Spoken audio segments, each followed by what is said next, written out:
kolaborasinya bukan HPS, ini dus dicampur dengan serat dari eceng gondok. Tapi pada waktu pewarnaan kita tidak lupa bahwa material yang di kertas dengan yang eceng gondok itu berbeda. Pada waktu diangkat setelah dicetak ternyata muncul warna baru dan tekstur baru. Awalnya ini dianggap gagal. Tapi ketika kita masuk ke Inakraf, kita kekurangan bahan, kita coba buat paling laku. Kertas ini tuh paling laku. Saya tanya, buku seperti ini dijual dengan harga berapa? 50. Bapak? Nah, Inakraf itu nggak ada yang nawar tuh 100.000. Karena apa? Dia tahu proses. Jadi yang membuatnya itu bukan hanya karena setelah jadi. Dia tahu prosesnya panjang itu. Dari mulai membuat kertas, menjemur, terus membuat buku itu dijahit. Ini di tangan lagi. Setelah dijahit dibuatkan cover. Tapi sebelum covernya dipasang, ditempelin bunga. Dan bunganya bunga asli. Dan ini kalau zaman saya sekolah dulu dibilangnya herbarium. Ini bunga nggak beli. Kita ketemu di jalan, ini bagus ambil. Kayak ini pakis. Kemarin saya sempat sama Miss Ita pulang. Saya lihat ada bunga. Bu, berhenti dulu nggak? Banyak bunga tuh bagus. Karena ibu itu kalau lihat bunga itu berpikirannya bagaimana caranya membuat. Nah, kalau untuk yang kolaborasi, silakan. Mungkin itu kartu namanya. Ya. Kartu nama ibu mana?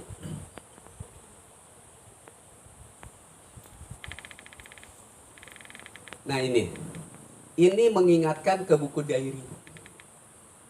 Orang pasti lihat, ya bukunya udah lecek, udah jelek. Tapi di dalam sini banyak ilmunya, Bu. Karena setiap saya membuat sesuatu, saya catat.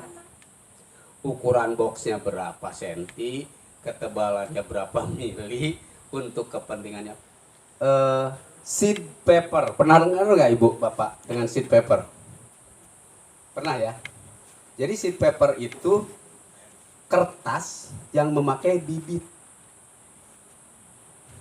Jadi kalau kartu nama pakai seed paper itu 2 kali fungsinya. Pertama, kita bisa memberikan nama kita itu melalui karya seni, ya kan?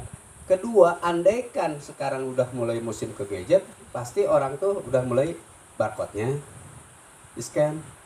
Setelah itu nomornya atau ditulis, tapi kartu namanya dibuang. Pada waktu dibuang itu akan tumbuh karena udah memakai bibit. Itulah seed paper. Jadi tidak ada yang sia-sia. Nah, kalau yang kolaborasi yang berikutnya yaitu kartu nama memakai huruf braille. Dan itu mungkin jarang yang pakai. Kenapa harus pakai huruf braille? Kita memberi kesempatan kepada teman-teman disabilitas kita untuk tahu siapa kita. Kita kalau memberikan kartu istilahnya nomor telepon, dia menulisnya kan pakai suara. Nama ini, nomor sekian, save. Tapi kalau dengan kartu nama dia tugas ya. Tapi sampai saat ini saya belum bisa baca braille-nya. Karena untuk harus braille itu harus pengajaran khusus. Jadi saya kalau buat, saya nanya ke teman, tolong dong, bener nggak nih tulisannya?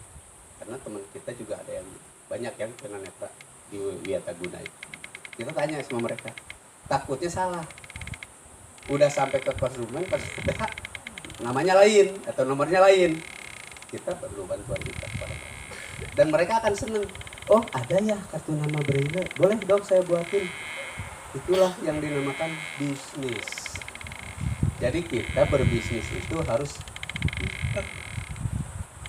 bagaimana caranya kertas yang tidak bernilai menjadi bernilai. Dengan cara apa? Bisnis. Atau bisnisnya istilah sekarang itu kita cari jaringan. Ibu tidak paham tentang gadget karena mungkin usia berbeda. Ibu tidak mengenal apa itu TikTok karena ibu nggak pernah buka TikTok. Ibu tidak tahu tentang Shopee karena nggak pernah belanja pakai Shopee. Tapi ibu dituntut untuk digitalisasi, dituntut untuk istilahnya memasarkan di marketplace. Bagaimana caranya? Kan itu ya.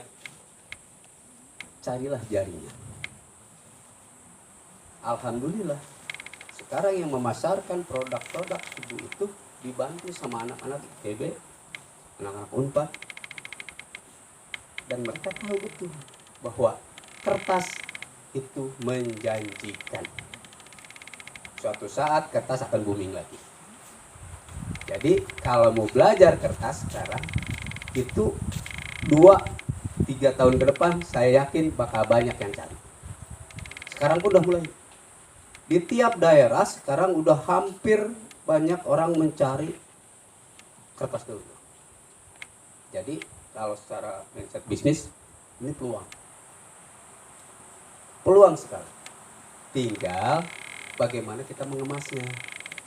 Karena pasti setiap produsen kertas mempunyai ciri khas. Kertas itu tidak ada dua, Bu. Sekarang yang dipegang Bapak ini belum tentu sama dengan ini. Karena teksturnya handmade. Beda dengan pabrikan. Kalau HPS pabrikan sama. Kalau ini kertas yang dipegang aja setelah dilihat pasti ada beda. Saya jamin. Kadang huruf yang terbawa di sini huruf M, mungkin di sini huruf A.